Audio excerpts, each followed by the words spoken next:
America president అయ్యాడు. Abraham Lincoln అనే వ్యక్తి అమెరికా ప్రెసిడెంట్ అయ్యాడు. అయిన తర్వాత ఆయనకు అభినందన తెలపడానికి ఒక సభను ఏర్పాటు చేశారు. అందరూ వచ్చి ఆయన ప్రశంసిస్తూ మాట్లాడుతున్నారు. ఆ గ్యాదర్ అయిన వాళ్ళలో ఒకడు ఉన్నాడు, బాగా గర్విష్ఠైన మనుషుడు. అంతమంది ముందు అబ్రహం లింకన్ గారిని, అమెరికా ప్రెసిడెంట్ అయ్యాడు, ఆయన గెలిచాడు.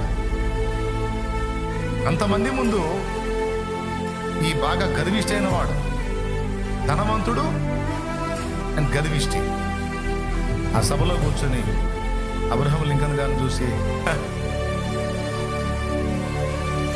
అబ్రహాం లింకన్, మీ నాన్న నా బూట్లు కుట్టేవాడు తెలుసా? మా ఇంట్లో వాళ్ళందరికీ బూట్లు కుట్టేవాడు మీ నాన్న అన్నాడు అంతమంది ముందు. అంటే ఏంటంటే, నువ్వు ప్రెసిడెంట్ అయ్యానని ఏదో ఓవర్ యాక్షన్ చేయొద్దు.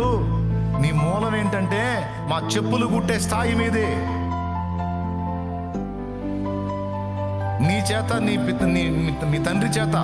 తండ్రి చేత చెప్పులు కుట్టించుకున్న లైఫ్ నాది. కాబట్టి ప్రెసిడెంట్ అయ్యానని ఓవర్ యాక్షన్ చేయొద్దు. మీ బ్రతుకు మా కాళ్ళ దగ్గర, మా చెప్పులు కుట్టే దగ్గర జాగ్రత్త అని సౌమ్యంగా వార్నింగ్ ఇచ్చాడన్నమాట ఈ గర్విష్టి. అంత సభలో, అంతమంది ముందు.